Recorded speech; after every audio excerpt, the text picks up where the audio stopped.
Hey friends, what up? Welcome back to Babylon Talmud. Today we send Daf Yudal, Daf 14 of Masechta Yevamos. So Daf 14 Masechta Yevamos in some ways is Gishmak, in some ways is Gishmak also. So yeah, the thing is we got a whole bunch to do also on Daf Yud Gimel Amud Beis, because I stopped a little bit high up because I didn't like the last part that I wanted to do, I didn't prepare it well enough, so I just kind of had to stop because it was confusing. So I had to stop a little bit early. So we got a little bit of work to do on Daf Yud Gimel, and then we got to do Daf Yud Daled. So we start off kind of with the opinion of Beis Shammai, who says that the tzara, that the co-wife does sort of can do yibum. So we continue kind of explaining that, and then we get to a very interesting sugya about sort of not making divisions among Israel, I guess you could say. Super interesting stuff. Friends, let's go weiter. So we got, as I said, we got a little bit of work to do on Daf Yud Gimel. It's about 6-7 lines before it gets wide on Daf Yud Gimel Amud Beis. So Ravi Omer Tamaru de Beshamai den Isser Chalal Isser. Shnikes, dude. Holy camoli. So, who could tell me what in the world this is? So, remember, Beis Shammai's opinion is that, holy shnikes. So, Beis Shammai's opinion is that, what's Beis Shammai's opinion? So, the whole thing that we had in our Mishnah about like the tzara thing, about like the co-wife thing, and that the co-wife is like, the co-wife of an erva is, she also is potter, she doesn't do yibum. So Beis Shammai disagrees with that, right? So what we were assuming that they don't do yibum, so then that's like Beis Hillel, but Beis Shammai disagrees, and Beis Shammai says that the co-wives do yibum, and the question is why. So Rava wants to say, so we said yesterday because it says chutza is like the co-wife, and we're saying that even the co-wife doesn't marry some random person, rather the co-wife does yibum, fine. But it says Rava, it's because ein isser chalal isser. One isser doesn't fall on another isser. Shnikes. What in the world does that mean? It means that when you have one thing is prohibited, so another thing won't be tacked onto that. So, for example, Reuven, Shimon, Sarah, Rivka, and Rachel. Oh, shnikes, man. Okay. So you have Reuven. Reuven is married to, I don't know, who's Reuven married to? Reuven is married to Sarah and to random Rachel. Okay? Reuven is married to Sarah and to random Rachel. Now, Sarah has a sister. The sister is Rivka. Givaldig. Now, so now we have Shimon, right? So Shimon is also to, right, he can't be with Sarah because Sarah is the wife of his brother. It's Eishes Ach, right? Now, of course, we know that in the context of Yibum, Yibum, Eishes Ach becomes kind of permitted, right? So like when you have, so Reuven is married to Sarah, right? Sarah's got a sister, Rivka. Now, Reuven's also married to random Rachel. So he's married to Sarah and to random Rachel. Now, Shimon is also to Sarah because Sarah is the wife of his brother. It's Eishes Ach. Okay, fine. Givaldik. Now, of course, we know that in the context of Yibum, Eishes Ach becomes allowed, and then Sarah and Shimon do Yibum. But now, what happens? What happens is, Shimon now marries Sarah's sister Rivka. So now, in addition to Sarah being the wife of his brother, Sarah is now also the sister of his wife. Achos Isha.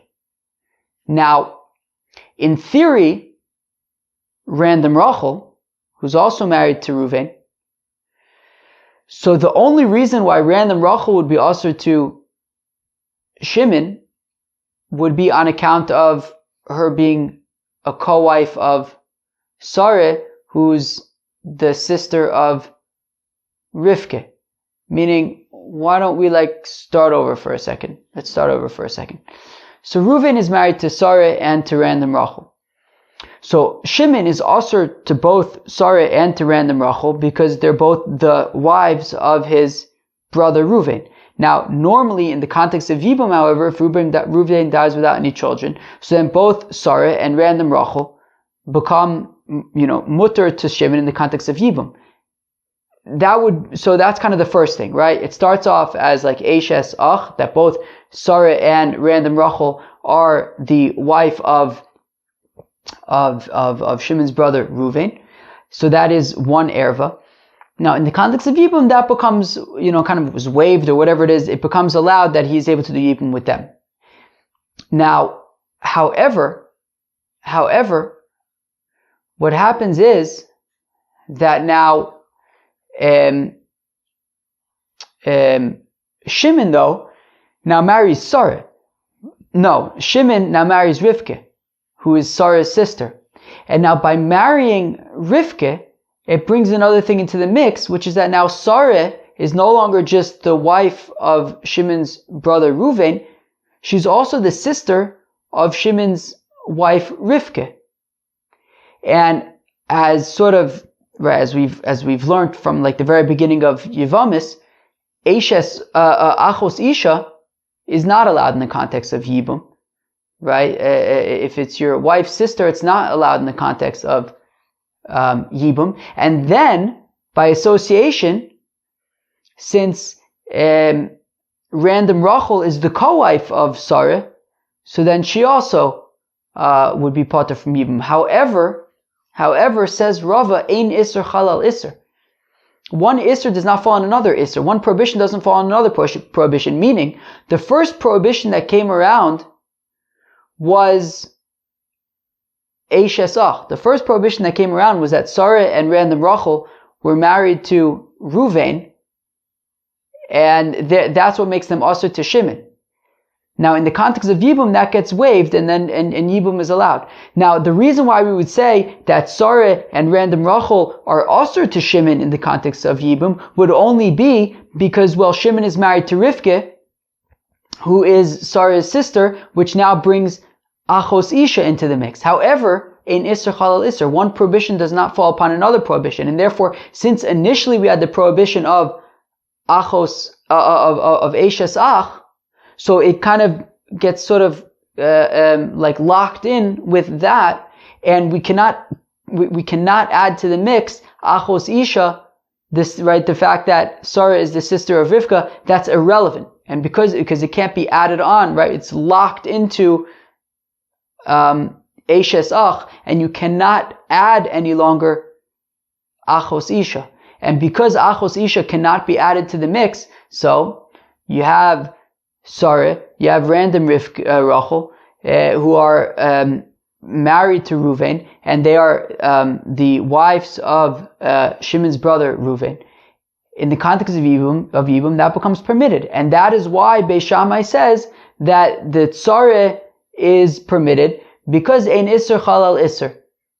That random Rachel is permitted to Shimon because sort of the erva got locked in at Eshes Ach, and that becomes permitted in the context of Yibum, and that is that the Achos Isha is irrelevant because that would be tacked on to the original erva, but Ein Isser Chalal Isser, you cannot add one erva onto another, you cannot add one Isser onto another. Friends, you got that? You also get why I sort of aborted ship at the very end of the daf yesterday, because I needed to sort of think this over. So again, Rav Omer says, that the reason why Beis Shammai says that random Rachel, that the tzara, the co-wife is permitted to Shimon, is because ein Isser Chalal Isser. So now says the Gemara, Teinach, this makes sense. This makes sense where Reuven, who's the guy who's going to die, so where Reuven married Sarah and random Rachel, ve'achar kach nosa chai, and then only afterwards Shimon married Rivka, lo osi Isser Achos Isha, So the second prohibition, which is the fact that Sarah now becomes the sister of Shimon's wife Rivka, that will not come v'chayla isur eishes ach and then fall upon additionally the original isur, which is the fact that Sarah was the wife of his brother Reuven. Ela nasa chai, but what would you say, Rava, in the case nasa chai? What about in the case where Shimon first married Rivka, and therefore once Shimon marries Rivka, so then at this point Sarah becomes also to Shimon because of Achos Isha, because she's the sister of Shimon's wife Rivka. So if that's the case, then that Isser happens first. And then afterwards Reuven marries Sarah, Achos Isha Kodim. So Achos Isha in that case is going to come first. Achos Isha in that case is going to come first. In which case, when Reuven marries Sarah and random Rachel, well then I would think that random Rachel, the co-wife, would now be Asur to Shimon because of Achos Isha, because Sarah is the sister of Shimon's wife Rivka, and random Rachel is the co-wife of Sarah. So therefore, in that case, I would say that random Rachel is taka Asur to Shimon, and therefore, if Rav is saying that the reason for Beis Shammai to say that random Rachel is mutter to Shimon is because of ein Isser Chalal Isser, that only works if Reuven was first married to Sarah and then afterwards Shimon married Rivka. But if Shimon first married Rivka and then only afterwards Reuven married Sarah, so then the first thing to happen was Achos Isha, which is the erva, which I would argue would make random Rachel Asur to Shimon. So then why would Beis Shammai say that she's permitted to Shimon? So, and for the Gemara, Kevin delo osi iser eishes och v'chayil a iser achos isha havila tsaras erva shelo b'mkom mitzvah v'sharya. So, says the Gemara, well, in that case, even in that case, where Shimon first marries Rivka, and only afterwards does Reuven marry Sarah, well, in that case, let's read it again. Kevon de lo osi iser eishes och v'chayla iser achos isha, since when Reuven later marries Sarah, after Sarah was already asur on Shimon because she's the sister of his wife Rivka. So when Reuven then marries Sarah, and theoretically what's added to the mix now is Eishes Ach, that Sarah is now also asur to Shimon because she's the brother, the wife of his brother, but that would be an Isser Chalal Isser that would not, be added on to the fact that Sarah is already Achos Isha, the sister of his wife Rivka. So Habila Tsaras Erva Shelo B'makom Mitzvah V'sharya. So then we view random Rachel as the co-wife of an erva out of the context of a mitzvah, of yibum. Meaning, since we're not adding Eishes Ach to the mix, since we're not adding Sarah's status as being the wife of Shimon's brother Reuven to the mix, all that counts is that Sarah is the sister of his wife Rivka. So then basically all we're taking into account is that Sarah is the sister of his wife Rivka, and then random Rachel is married to her. So it's basically the co-wife of a random erva, not in the context of yibum. This has nothing to do with yibum. It has nothing to do with the fact that Sarah is married to Reuven. No, it's that Sarah is asur to Shimon because she's the sister of his wife Rivka. Random Rachel is the co-wife of Sarah. So it's the co-wife of an erva, but the co-wife of an erva is permitted to to Shimon.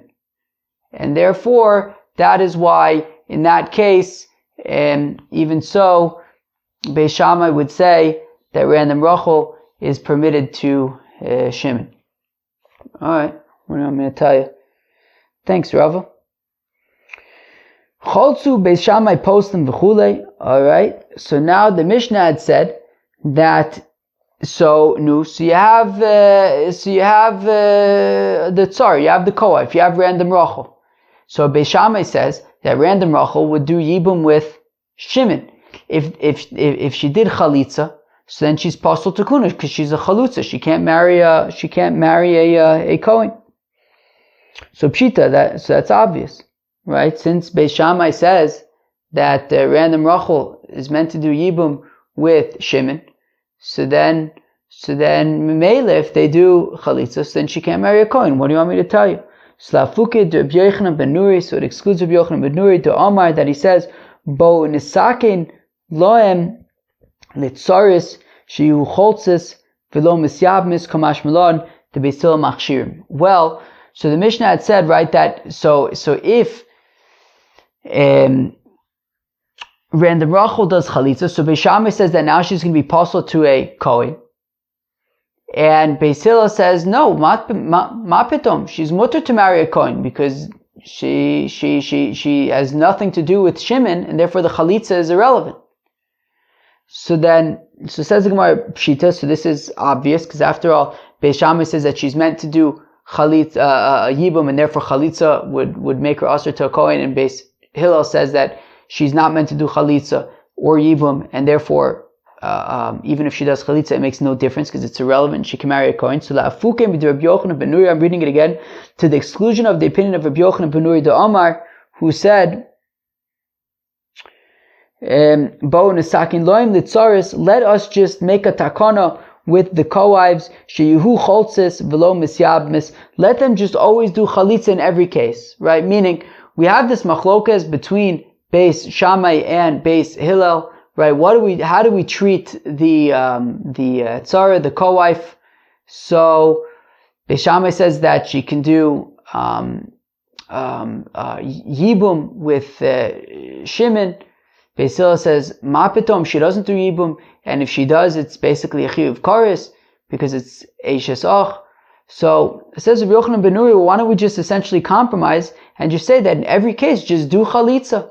Don't do yibum, do chalitza. And this way, if it's like Beis Hillel that they're not allowed to be together, so you did chalitza anyways. If it's like Beis Shammai, so you can. So either you do yibum or chalitza, do chalitza. So either way, it's fine. But if we're doing chalitza, then we have to assume that she's a chalutza, right? If we're not sure if it's like Beis Shammai or Beis Hillel, so we're saying just do chalitza to be safe. Well, then we have to treat her as a chalutza afterwards, and she can't marry a kohen. So Kamash Malan de Beis Hillel machshirim. So what the Mishnah is letting us know is that Beis Hillel says no. If this co-wife does chalitza, so then she is nonetheless kosher to a kohen. It's therefore unlike Rabbi Yochanan ben Nuri says, look, just let her do chalitza and it'll satisfy all opinions. But according to Rabbi Yochanan ben Nuri, we're still going to have to treat her as a chalutza. Whereas what the Mishnah is saying is that according to Beis Hillel, no, we do not. She does not need to do chalitza, and we do not treat her as a chalutza. And therefore, she's even allowed to marry a kohen. The Mishnah had continued, Nisyabmu Beis Hillel postim chulei. Okay, if they did yibum, so Beis Hillel says that now they're pasul because they weren't allowed to. The co-wife was not allowed to marry Shimon, and then she did, and that was not allowed. So now she's pasul to a kohen. Whereas, of course, Beis Shammai says no, ma pitom, she was able to do yibum with Shimon, and therefore, if Shimon dies and she's now a widow, she's permitted to kohen. Hasulamali, why do we have to know this? I already know what their opinions were with regard to chalitza. Why do I have to know what their opinions are with regard to yibum? Akilu, I know what their opinions are already. So the Tanachotzu Tananam is nisyabmu. Well, since we mentioned chalitza, so we also meant yibum. We mentioned yibum. Okay, fine. Wow, we're 20 minutes into the daf. We're not even close to even finished with daf Yud Gimel. Oy vavoy. Alright, so now, says the Gemara. Friends, you ready for this? Shtikl Purim Torah. Tnan Awesome, we learned Darton in Masechta Megillah and Daf Beis, Megillah Nikra is ba'achar asar. You can read Megillah sometimes, right? On the 11th already of Adar, right? The Yom HaKnisa. Uvishneim asar, the 12th. Uvishlosh asar, the 13th. Uvarba asar, and the 14th. Uvachamisha asar, and the 15th. Lo pachas v'lo yoser, not on the right, not on the 10th, not on the 16th, right? No earlier than the 11th, no later than the 15th. Friends, ring a bell? Good. Omer le Rish Lakish le Rabbi Yochanan. So now Rish Lakish says to Rabbi Yochanan, Ikre kan lo tizgodedu, lo saisu agudis. So Rish Lakish says to Rabbi Yochanan, wait a second, I don't understand. How can you have some people reading on this day, some people reading on a different day? Don't we want to have uniformity? Right? The Pasuk says, lo tizgodedu, lo saisu agudis. Don't make different, groups of people. We don't want so Rish Lakish says, I don't understand. We don't want different groups of people doing different things. So why do we have some people reading on the 11th, some on the 12th, some on the 13th, some on the 14th, some on the 15th? So, and for the Gemara, lo tizgodedu mibayle legufe. No, what lo tizgodedu means is it's pashut pshat. Right? As we said the other day, in Mikra Yotze midei pshuto. That lo tizgodedu means don't cut yourself, right? If somebody passes away and you're very sad, don't cut yourself. The Pasuk says, Lo saisu chabur ames. Don't cut yourself, don't wound yourself in mourning. So then Rish Lakish says, yeah, but imkein lemakra lo sigodedu. And that would mean don't make blemishes on your body. Might tisgodedu. What does it mean, lo tisgodedu? Shmamina lo hachi uda also.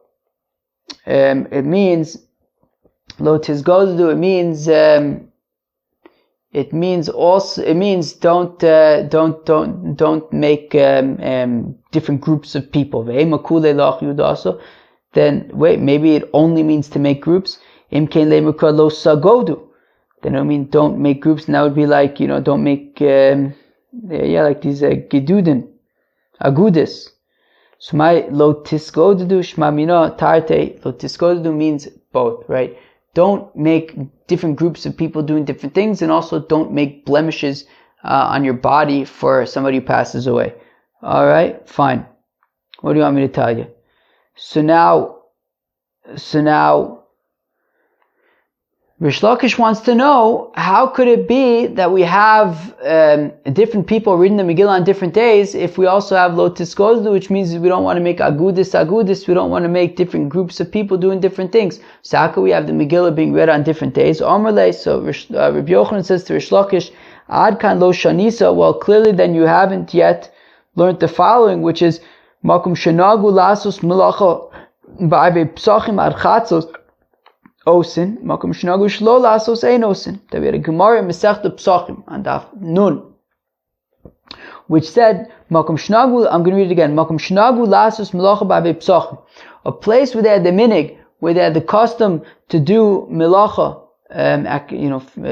work on erev Pesach, ad chatzos until midday. Osin. So in those places where the minig is that they do work until chatzos on erev Pesach, so givaldik, gizun te'et. Makom shnagu shelo la'asos ein osin.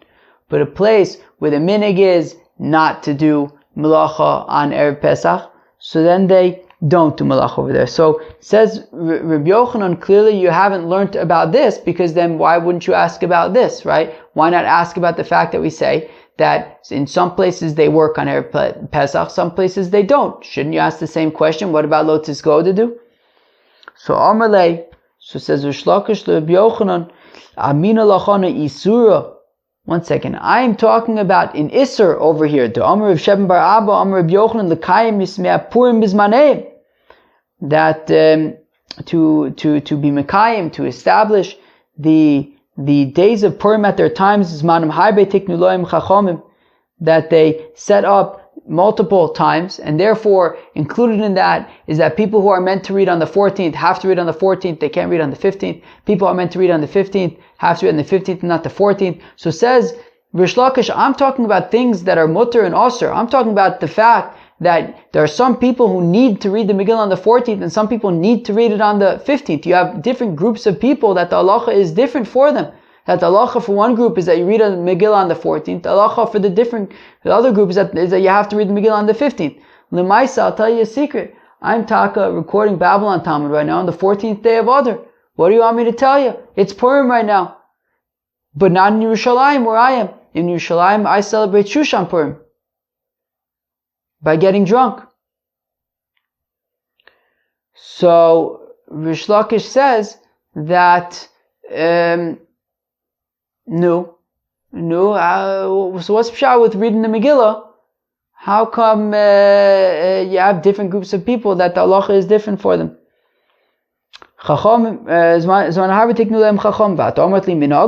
And you, Rabbi Yochanan, are telling me about a minig, are telling me about that in some places the minig is to do malacha, some places the minig is not to do malacha. I'm not talking about minhagim, I'm talking about halachis.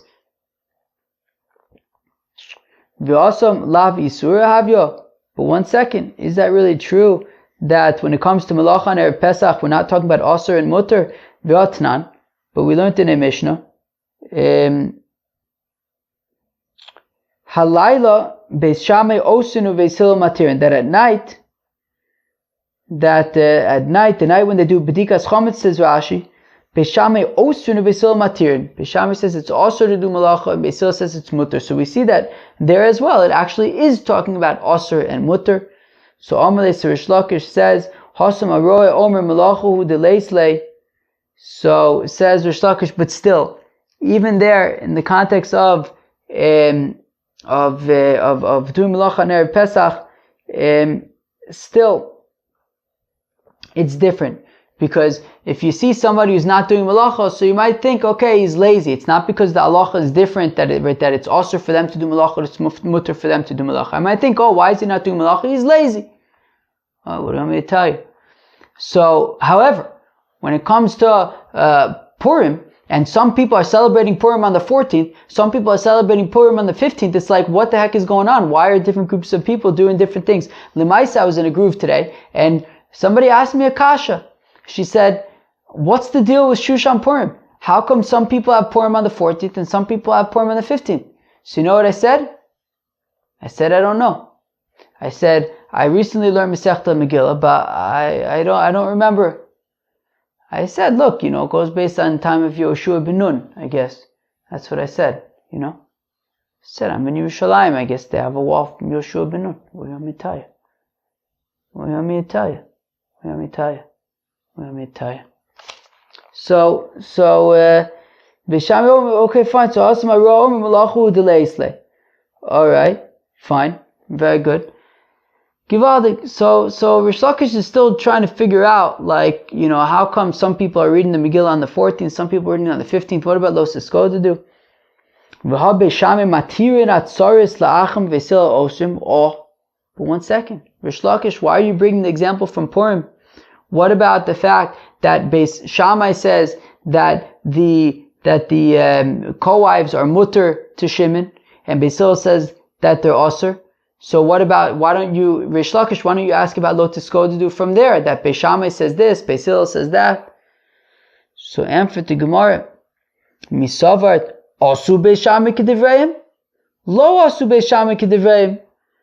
So Rish Lakish says, well, do you really think that Beis Shammai actually held like their opinion? That Beis Shammai says that the co-wives are permitted to Shimon, but do you think that in practice, Beis Shammai actually said that that's the halacha, that in practice they would say that the co-wives should marry Shimon? Beis Shammai did not do like their own halacha, they did like Beis Hillel. And they said that the co-wives do not marry Shimon. For Rabbi Yochanan Omer says, Rabbi Yochanan, Asu v'asu. Rabbi Yochanan says, Ma pito. Certainly, Beis Shammai did like their own opinion. And they would say that the co-wives do marry Shimon. What do you want me to tell you? Okay, fine. So according to Rabbi Yochanan, when it comes to this machlokes between Beis Shammai and Beis Hillel about the co-wives, so this is also an example where you can ask Lo Tisko to do that, right? How come they're making different groups? Uveflukta de Rav Shmuel, it's like the machlokas between Rav and Shmuel. The Rav Omar Lo Asu, Beis Shammai Kidivreim, that Rav says that Beis Shammai did not do like their own ruling, like Rish Lakish says. Ushmuel Omar Asu ve'asu. And Shmuel says that Beis Shammai did do like their own reason, like Rabbi Yochanan says. Amos. Now the Gemara wants to try to understand when exactly, what are we talking about when we say, did they do like their opinion or didn't they do like their opinion? Ilema kodem baskol. Friends, you remember on Daf Yud Gimel of Masechta Eruvin when we said that a voice came out of heaven and said that we paskin like Beis Hillel. So if we're talking about before the voice came out of heaven and said that we always do like Beis Hillel, so it's called in Baskol, my time in the Mando Amr Lo Asu. So then why would Rish Lakish and why would Rav say that Beis Shammai did not do like their own opinion? If it was before the Baskol came out, before the voice came out from heaven and said that we always do like Beis Shammai, like Beis Hillel. So before then, why would Beis Shammai do like Beis Hillel? They should do like their own opinion. So why would Rish Lakish and Rav say that Beis Shammai did not do like their own opinion if it was before the Baskol? Okay, so maybe it was after the Baskol, and that is why Beis Shammai did not do like their own opinion. That's why Rish Lakish and Rav suggested that Beis Shammai did not do like their own opinion. They did like Beis Hillel because it was after the Baskol that the voice came out of heaven and said, we don't paskin like Beis Shammai, we paskin like Beis Hillel. But my time in the Mando Amr also. But if that's the case, then how could Rabbi Yochanan and Shmuel be saying that Beis Shammai did like their own opinion? It was after the Baskol. It was after the voice came out of heaven and said that we always do like Beis Hillel. So how could Beis Shammai do like their own opinion? So So says the Gemara, look, I can explain it to you whether this machlokus was before the Baskol or whether it was after the Baskol. I could say that it was before the voice came out of heaven.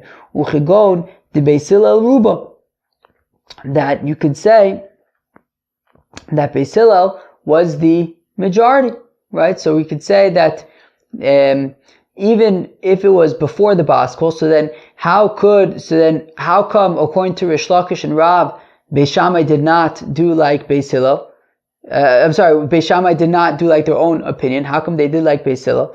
So you could say, well, maybe Beis Hillel was the majority opinion. And even though it was before the Baskol, and even though Beis Shammai held differently than Beis Hillel, if Beis Hillel was the majority, so that's why they did like Beis Hillel nonetheless. The Mandamar Lo Asu. And according to the According to Beis Hillel Ruba, so the Mandamar Lo Asu, Da Beis Hillel Ruba. And so therefore, according to Rish Lakish and according to Rav, who said that Beis Shammai did not do like their own opinion, it's because Beis Hillel was the majority. And according to Rabbi Yochanan and Shmuel, who said that Beis Shammai did do like their own opinion, where we go by the majority is that would only be where they were equivalent, where they were on the same level. So then we go by the majority, but in this case, Beis Shammai was actually sharper than Beis Hillel, and therefore Rabbi Yochanan and Shmuel say that even though Beis Hillel was the majority, because Beis Shammai was sharper than Beis Hillel, they nonetheless did like their own opinion. I can also explain this machlokas, if we're talking about after the voice came out from heaven, it said that we paskin like Beis Hillel, Mandamar Lo Asu, so the Hanafka Baskol. So according to Rish Lakish and Rav, who say that Beis Shammai did not do like their own opinion, is because it was after the Baskol. The voice came out from heaven and said do like Beis Hillel, so they did like Beis Hillel, not like their own opinion. Mandamar also, and Rabbi Yochanan and Shmuel, who say that Beis Shammai did do like their own opinion. Rabbi Yoshua, it's like Rabbi Yoshua the Omar in Mashkichin Bebaskol, who says that we do not listen to voices that come out of heaven, and therefore Rabbi Yochanan and Shmuel say that Beis Shammai did like their own opinion even after the Baskol, because it's like Rabbi Yeshua that we don't listen to a Baskol. It's very cool that a voice comes out of heaven and says do like Beis Hillel, but we don't paskin halacha based on a voice that comes from heaven. Manda Omer Asu. So now 1 second. So going back to Rabbi Yochanan and Shmuel's opinion, that Beis Shammai in fact did like their own opinion, which means that if Beis Shammai says that the co-wives are allowed to marry Shimon, so then and we're saying that Beis Shammai actually held like and actually did like their own opinion. So now you have Beis Shammai who's saying that they were doing that the co-wives marry Shimon. Beis Hillel says no way, no how, the co-wives do not marry Shimon. So then what about lo tizgodu? Right? Korin and kan lo tizgodu, saisu agudis agudis. Don't make different groups of people doing different, having different halachas. So Abaye says, Abaye ki aminan lo tizgodu, when we say don't make different groups, kigon shtei bati dinim bi'irachas, that's like, for example, if you have one city with two courts, halal umorim k'divrei Beis Shammai, halal umorim k'divrei Beis Hillel, this court says that the halacha is like Beis Shammai, that court says that the halacha is like Beis Hillel, so that would be a problem. One court says like Beis Shammai, one court says like Beis Hillel. Avo, shtei bati dinim b'shtei hayaris, but if you have two courts in two different cities, leislan ba, so then lo tizgodu doesn't count if they're in different cities. And therefore Abaye explains, that the fact that Beis Shammai says one thing and Beis Hillel says something else, it's not an issue of lo tizgodu because they're in different cities. Alright, fine, what do you want me to tell you? Rav says to Abaye, Beis Shammai Beis Hillel kishtei batei dinim bi'irachas dami. But 1 second says Rav to Abaye that Beis Shammai, the machlokas between Beis Shammai and Beis Hillel would be similar to having two courts in one city, and therefore according to you, Abaye, that would be a violation of lo tizgodu. Ella Rav says Rav ki aminan lo tizgodu, when we say don't make different groups, kigon bezdin Be'ir echad, if you have one city, if you have one particular court in a city, plagmorin k'divrei Beis Shammai u'flagmorin k'divrei Beis Hillel, that part of the court paskins like Beis Shammai and part of the court paskins like Beis Hillel. That would be a problem of lo tizgodu, that in one court you have different groups doing one thing and different groups doing the other.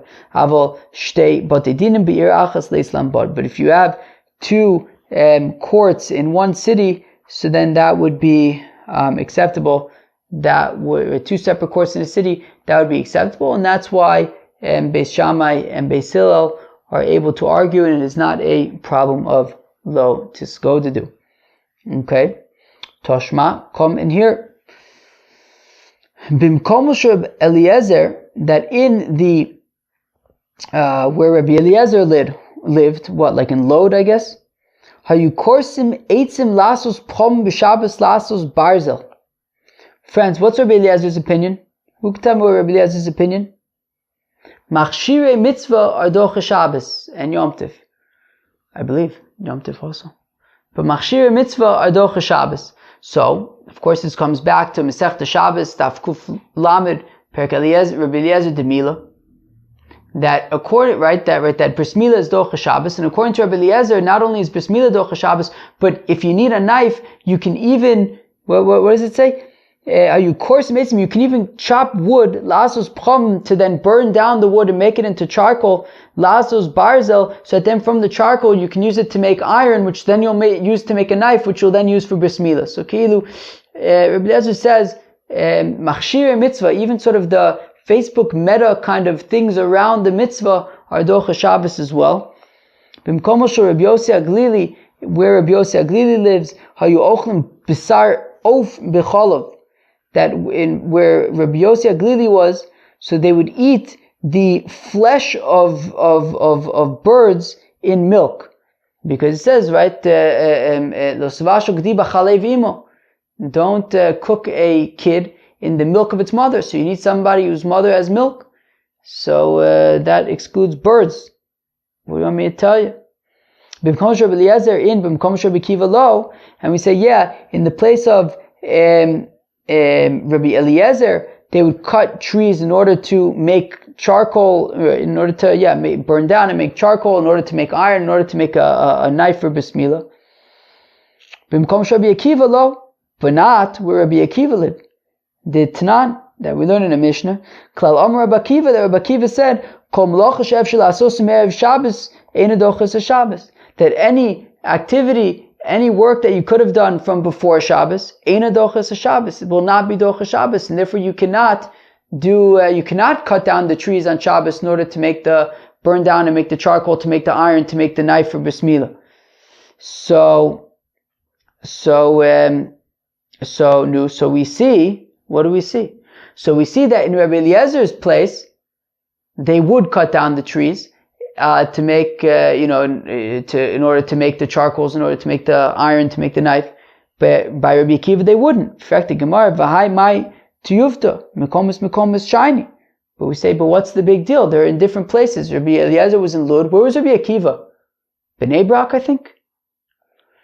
Udukarila, my karila. Now, when we asked the question and we said, well, how could Rabbi Eliezer cut down the trees on Shabbos, and Rabbi Akiva says no? So, Sakadai Techamina, I would have thought to say, Mishum Chumr de Shabbos K'makom Echadami. Maybe I would have thought, well, because out of the sort of stringency of Shabbos, maybe we would even consider Lud and Bnei Brak to be like the same place, and we shouldn't be doing two different things. Kamash Malon, no. That Lud and Bnei Brak are considered two separate places, and therefore it was not a violation of Lotus Goddu when Rabbi Eliezer said that they were allowed to cut down the trees in order to make the charcoals, to make the knife to do bris milah on Shabbos. Rabbi Akiva said you're not allowed to. It was not an issue of Lotus Goddu because they were in two different cities. Zok the Gemara Tashma Kominir de Babo. When you would visit the place of Rabbi Yeshua ben Levi, so by Rabbi Yeshua ben Levi, he would move lamps. If you had a lamp and the light and the candle went out, and Rabbi Bo would have no problem when he was by Rabbi Yeshua ben Levi. He would move the extinguished lamp. And when Rabbi Bo would go to Rabbi Yochanan, he would not move the lamp. So, right, because by Rabbi Yeshua ben Levi, he held like Rabbi Shimon that there's no muksa, and Rabbi Yochanan held like Rabbi Yehuda that there is muksa. And we're saying Rabbi Abahu, so when he was by Rabbi Yeshua ben Levi, so he would have no problem moving the extinguished lamp, but by Rabbi Yochanan he would not. And the question is, how could it be that Rabbi Yeshua ben Levi is doing one thing and Rabbi Yochanan is doing something else? What about Lotus Goddu? V'ai my kusha? V'lo amina mekomis shiny? No, don't we say that they're different places and therefore it's okay? Rabbi Yeshua ben Levi was where he was, Rabbi Yochanan was where he was. So on Hachi coming and we're saying Zababo Echi Avid Hachi. Hacha Hachi Vechi Avid Hacha Hachi. How could Rabbi Bo do, like, what's the deal with him? Make up your mind. If you're allowed to move the extinguished lamp, what is it called? Lamp or whatever? So then move it. If you're not allowed to, don't move it, right? Meaning, how come when he was by Rabbi Yeshua ben Levi, he was moving lamps? When he was by Rabbi Yochanan, he wasn't? Rabbi Bo, what's your opinion? Tell us. So Rabbi Bo, Rabbi Yeshua ben Levi, look, Rabbi Bo really held like Rabbi Yeshua ben Levi that you would be allowed to move the extinguished lamp. But when you would go and visit Rabbi Yochanan, so out of honor of Rabbi Yochanan, who would not move the lamp, so then he didn't move the lamp when he went to Rabbi Yochanan. But when he was by Rabbi Yeshua ben Levi, so look, Rabbi Bo's opinion was that you would be allowed to move the lamp. So when he was by Rabbi Yeshua ben Levi, Givaldik, he moved the lamp. But by Rabbi Yochanan, out of honor for Rabbi Yochanan, who says that you're not allowed to move the lamp, he wouldn't move the lamp. But what about the attendant? Right? Rabbi Bo had an attendant. So if the attendant can get confused, that he doesn't understand, one place he's moving lanterns, the other place he's not moving lanterns, the modudu l'shama. Well, Rabbi Bo instructed the attendant. He said, look, I hold that you're allowed to move lamps, but by Rabbi Yochanan, we're not going to move lamps because Rabbi Yochanan says that you're not allowed to move lamps. Tashma Kominir, Afal Pisha Elu Osrim ve'elu Matirim lo nimnu be'shamay milisa noshmi be'silv lo be'silv mi be'shamay. Ho ho. Friends, what does this mean? We just quoted our Mishnah. Let's read it again. Our Mishnah had said, Tashma Kominir, our Mishnah had said, Afal Pisha Elu Osrim ve'elu Matirim, even though Beis Hillel says that the co-wives do not marry Shimon, and Beis Shammai says that the co-wives do marry Shimon, Lo nimnu Beis Shammai milisa noshim Beis Hillel. Nonetheless, Beis Shammai would marry the women from Beis Hillel, V'lo Beis Hillel and Beis Shammai, and Beis Hillel would marry women from Beis Shammai. Yomad b'shlama lo asu mishum achi lo nimnu. So this would make sense if we say that Beis Shammai did not do like their own opinion. They did like Beis Hillel. Everybody did like Beis Hillel. So now I understand why there was no problem with marrying between Beis Shammai and Beis Hillel, and we're not concerned that anybody's like, mamzers or anything. Because Lemaise, Beis Shammai did not do like their own opinion. They did like Beis Hillel. Eliyahu Amar also. But if you say like Rabbi Yochanan and Shmuel that Beis Shammai did like their own opinion, and the Tsaris, right, random Rachel, would do Yibum with Shimon. Now, according to Beis Hillel, if Rachel sleeps with Shimon and they have a baby, that baby's a mamzer because it's Eishes Och. Random Rachel's the wife of Shimon's brother Reuven, and the co-wives are not allowed to. Right? Random Rachel's the co-wife of Reuven, and therefore it's Eishes Och. And according to Hillel, if random Rachel sleeps with Shimon, so it's a chiyuv kares, and the children are mamzer. So, right. So I understand if you say that Beis Shammai did not do like their own opinion. So mishum achi lo nimnu. That's why Beis Hillel and Beis Shammai were able to marry each other. Eli Omar asu amai lo nimnu. But if you say that Beis Shammai did like their own opinion, so then how could it be that they would just marry each other as if there was no problem? Okay, so I can understand why Beis Shammai would have no problem marrying into Beis Hillel's family, because Beis Hillel says that the co-wives do not do Yibum. So what's the worst that could happen? So they don't do Yibum. Some other guy marries the co-wife. According to Beis Shammai, look, it's a problem. The co-wife was supposed to marry Shimon. If she didn't, it's a lav. That's about the worst you can do. Okay. El Beis Hillel mi Beis Shammai amai lo nimnu. But in terms of Beis Hillel marrying from the offspring of Shammai, I mean, if Shammai is going to have situations where co-wives are marrying Shimon, according to Beis Hillel, that's a chiyuv kares, and we're talking about mamzerim over here. Pnei chai v'krisos mamzerim ninu. They're mamzer, so how could it be that that Beis Hillel would have no problem marrying into Beis Shammai if Beis Shammai might have mamzerus issues? And if you're going to say, well, according to Beis Hillel, mamzers don't come from chai v'kresus, only from chai v'misas bezdin.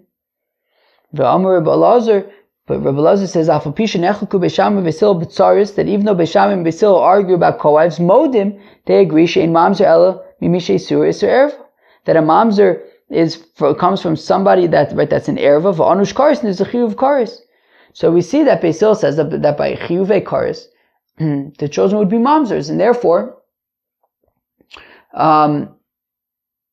I don't understand. If we're saying that Beis Shammai did like their own opinion, how could Beis Hillel marry into Beis Shammai if there's concerns about mamzerus? Elav shmamina lo asu. So rather it must be that Beis Shammai did not do like their own opinion. Everybody did like Beis Hillel, and that's why Beis Shammai and Beis Hillel could marry each other. So the Gemara says, lo, not true. Lo olam asu. Really, Beis Shammai did do like their own opinion. So then how could it be that Beis Hillel married into Beis Shammai? Demodoi lehu ufarshe. Well, Beis Shammai and Beis Hillel knew that they had differing opinions on these things and that there's serious nafkaminas in terms of mamzeres, so they'd be open and transparent and honest about it. Beis Shammai would say, look, I know you come from Beis Hillel, let me tell you something, don't marry into this family because there are tzaras over there that married people that you would consider to be in erva, and it would be mamzeres, stay away from them. Kilu, they would be open and they would have dialogue, and they would just make sure that everybody who's marrying people that they're allowed to, even though they had very significant differences of opinion that had nafkaminas in terms of mamzeres.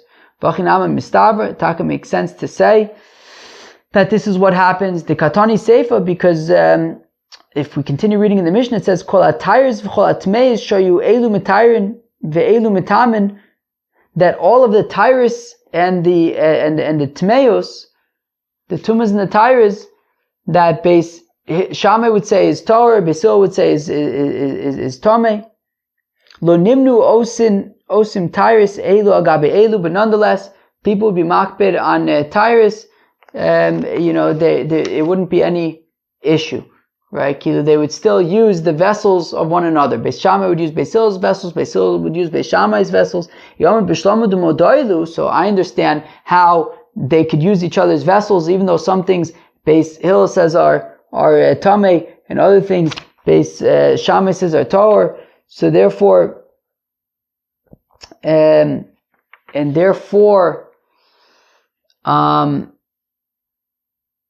don't know what I'm talking about, but I kind of do, but I lost my train of thought. That when it comes to tum and tar, right, Beis Hillel is more stringent, and they said there are certain things that Beis Hillel says is tamei, Beis Shammai says is tahor. Now, if they're going to be borrowing from one another, so how could they simply just borrow from one another? I mean, you can have Beis Hillel using things that are tamei. So I understand if they're telling each other, look, don't use this because that was something that you would consider to be tamei. So that's why they would be able to borrow each other's stuff. But if you're saying that they weren't sort of informing each other, so then so I understand how Beis Shammai would be able to always borrow from Beis Hillel, because Beis Shammai was more lenient when it came to tum and tar. The Tmei was the Beis Hillel, the Beis Shammai taoris. That things that according to Beis Hillel are tamei, nonetheless according to Beis Shammai are tahor, and therefore I understand how Beis Shammai would be able to borrow whatever they want from Beis Hillel because they have a more lenient sort of position on this stuff. But Beis Hillel mi Beis Shammai lama lo nimnu. But how could it be that Beis Hillel was borrowing from Beis Shammai? Tires the Beis Shammai, the Beis Hillel tameis. Things that Beis Shammai would consider to be tahor, things that Beis Shammai would consider to be tahor, Beis Hillel would say are tamei. So how could Beis Hillel borrow from Beis Shammai? So ella lav de modoi lehu. Rather, it must be that they're communicating with each other, that they're telling each other that Beis Shammai would say to Beis Hillel, look, don't borrow this vessel because it's something that we consider tahor, and you would say is tamei. Shma mina. There you go. My umma dahach mehach. And what makes this a stronger proof, right? The Mishnah is mentioning Beis Shammai and Beis Hillel, how they would marry into each other and they would communicate with each other. And we're saying not only this, but even when it comes to Tyrus, they would borrow from one another. So what makes Tyrus like a stronger case than Yibum, in that we're saying not only by Yibum, but even by Tyrus they would borrow from one another. So and for the Gemara, well, if I would only have the case of Yibum, I might say, look, friends, have you ever heard of something called Jewish geography? So I was thinking earlier, I wasn't even so up on Sin City. I don't even know my regular geography, let alone Jewish geography.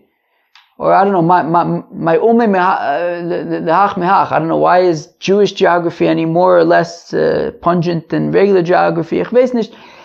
I'm not such a geography guy. Jewish geography, non-Jewish geography, whatever it might be. But there are people that might say that they mamish know Jewish geography. Maybe this is why I struggle a shtick with Yevamos, because I don't play enough Jewish geography. I don't know, you're married to so-and-so from so-and-so whose aunt married my niece. Maybe if I did more of that, I'd be better at Yevamos. Ich weiß nicht. Al Koponim, the Gemara is talking about Jewish geography, friends. That I might think that when it comes to Yibum, people are playing Jewish geography all the time. And therefore people know, he married him, she married them. So maybe Darton, by Jewish geography, Beis Shammai and Beis Hillel would be able to marry each other, because you would know, the Yentis would know, you can't marry so-and-so, he was married to so-and-so who was a tzara of so-and-so, and they ich weiß nicht. But maybe when it comes to Tumah and Tyre, we would say that maybe they would not be able to borrow from one another, because the Jewish geographers aren't talking about Tumah and Tyre. That would be a whole nother level of Jewish geography. So therefore I might think that that's a problem. They wouldn't be able to borrow from one another, Kamashman, that even by Tumah and Tyre they would borrow from one another. Jewish geography. Friends, let's go weiter. Gufa, we said earlier, Amar Rabbi Elazar, what did Rabbi Elazar say? Even though Beis Shammai and Beis Hillel argue when it comes to co-wives, Modim Shein Mamzer Mimi She'isur Isur Erva, a Mamzer is from somebody that it's a Rayas, Ve'anush Karis Nezachiv Karis Man Modim. So who's admitting? Ilema Beis Shammai leBeis Hillel. If we're saying that Beis Shammai would admit to Beis Hillel, Pshita, B'nei Chayve Lavin, Ksherim Ninu. That, according to Beis Shammai, so Beis Hillel's people are only Chayve Lavin. That according to Beis Shammai, why are we talking about Mamzerin over here? Obviously, right, Kilu, according to Beis Shammai, the Beis Hillel people who, according to Beis Shammai, they should really be, right, the co-wife should be marrying Shimon, but they're not. They're marrying some random person, potentially. But it's a lav. Of course there's no chiyuv, erva and kares. So what are they admitting to Beis Hillel? Right, so again, Gufa, I'm going to start from the beginning. Gufa, Amr Belazar says, Belazar, Afapisha Nechluku Beis Shammai Beis Hillel B'tzaris. Even though Beis Shammai and Beis Hillel argue when it comes to co-wives, nonetheless, Modim, they admit, She'ein Mamzer, that there's no Mamzer, Elam Emisha Isuro Isser Erva V'anush Kares, only from somebody that the Isser is Erva, and there's a punishment of Kares. Now, Man Modim, who's admitting to who? Ilema Beis Shammai leBeis Hillel. Beis Shammai is admitting to Beis Hillel. Well, Pshita. Obviously, they agree that the offspring is not going to be a mamzer. Because the offspring of a chiyuv lav is not like a mamzer or anything like that. They're kosher, right? I think we're saying even kosher to kahuna. So, according to Beis Shammai, admitting to Beis Hillel, what is the tzara doing after all? At the end of the day, based on Beis Hillel's opinion, right? Meaning, Beis Shammai says that the co-wife should be doing yibum with Shimon. They look at a co-wife who holds like Beis Hillel. She didn't do yibum, and instead she married somebody else. At the end of the day, it's fine. So marrying somebody else would just be a lav, and the children are fine. So obviously they're not going to be mamzerim. Beis Hillel Beis Shammai. We're saying, well, Beis Hillel says, admits to Beis Shammai that even according to Beis Shammai's view, the children, I guess, would be mamzerim. So Agufa chayve kreisusi. But she herself, the tzara herself, the co-wife herself is going to be chayiv kares. Certainly, then the children are going to be mamzerim, right? So if Beis Hillel is saying that according to Beis Shammai that these people who are that the co-wife is marrying Shimon, so the co-wife herself is going to be chayiv kares for that. So why are we talking? Certainly the children are going to be mamzerim. So then, Beis Hillel, okay, fine. Beis Shammai. So Gufa chayiv kreis usi. So the olam Beis Shammai Beis Hillel really it is Beis Shammai. It is admitting to Beis Hillel that the only situation where the offspring would be mamzerim is where there's it's an erev and a chiyuv kares. The point is that it's the exclusion of Rabbi Akiva d'Amar yesh mamzer mechayve lavin, who say that there is in fact a mamzer even simply from a chayve lavin. Kamashman the ein mamzer mechayve lavin. Kilu, we're saying that Beis Shammai is admitting to Beis Hillel, look, that even though we disagree with you, still the children would only be a mamzer in a situation where there was an erva that has a chiyuv kares, and says Beis Shammai to Beis Hillel, look, we recognize that in this case, even though we say that the tzara, that the co-wife should be marrying Shimon, if she doesn't marry Shimon and she marries somebody else, it's only a lav, in which case we admit that the offspring will not be a mamzer, to the exclusion of the opinion of Rabbi Akiva, who says that the offspring, that even just by a lav, the offspring would be a mamzer. Says the Gemara, Tashma Kominir, Afalpisha Nechliku Beis Shammai Beis Hillel, even though Beis Shammai and Beis Hillel argue b'tzaris when it comes to co-wives of achayos, and when it comes to sisters, all right, as we're going to see later on, beget Yashon, when it comes to an old get, which is like, Reuven gives a get to his wife, but then they sleep together before, or he writes a get, but then they sleep together before he actually gives it, so now it's like an old get that I guess hasn't been used. Uvasafik, Eshes Ish, and also when there's a suffix about Eshes Ish, Rashi says, for example, if you have a katana who can do meyun, so it's kind of like suffix because you never know if she's going to refuse and break up the marriage. Or somebody who divorces his wife and then they sleep together at a hotel. Also regarding the machlokas between Beis Shammai and Beis Hillel, regarding how much money do you actually have to use to be mekadesh a woman. Nonetheless, Beis Shammai would marry women from Beis Hillel, and Beis Hillel would marry women from Beis Shammai. That meaning, even though Beis Shammai and Beis Hillel had these important substantive machloksim with regard to Hilchos Ishus, with halachas between man and wife, nonetheless, Beis Shammai would still marry from Beis Hillel, Beis Hillel would still marry from Beis Shammai, lamedcha, to teach you, shechibo v'reus nohagim zebazeh, that nonetheless they would interact with one another out of love and companionship, l'kayim mashenemar, to fulfill that which the verse says, emes v'hashalom e'ovu, that they love truth and peace. Wow, friends, do you love truth and peace? Reb Shimon Omer says, Reb Shimon, nimnu ein min avadev lo nimnu min asofik. Look, they wouldn't marry each other when there was like certainly a problem over there. But if there was like a suffix, if they weren't sure if there was a problem, so then they would nonetheless marry each other. Yomid b'shlomo osu. So now going back to our original question, did Beis Shammai do like their own view or did they not? So I understand if you say that they did like their own view. So mishumachi nimnu. That's why Reb Shimon is saying that they would, if it was certainly a problem, so then they would refrain from being one from. Then in certain, in situations where there was definitely an issue, so then they would refrain from marrying one another because they actually held differently. So Eli Ahmad lo asu, but if you say that Beis Shammai did not do like their own opinion, so amai nimnu. So then why did they refrain from marrying one another if they didn't actually do like their own opinion? V'tizba, b'fek the Gemara, ninami do asu, even if you say that they did like their own opinions, b'shlama Beis Hillel nimnu Beis Shammai. So I understand why Beis Hillel would refrain from Beis Shammai, because according to Beis Hillel, what Beis Shammai is doing is a chiyuv karis, and there's mamzerim. T'chai b'kreisus ninu, mamzerim him. Lebeis Hillel, ela Beis Shammai amai nimnu Beis Hillel. But why did Beis Shammai refrain from marrying into Beis Hillel? B'nechai b'lavin ninu, v'chsherim ninu. At the end of the day, the children of, according to Beis Shammai, based on Beis Hillel's view that these, that Beis Hillel says that the co-wives do not marry Shimon, rather they can get married to other people. So the worst that they're doing is a lav, which means that the children are okay. So well, it's like Rav Nachman Bar Yitzchak says that we're talking about the co-wife herself, that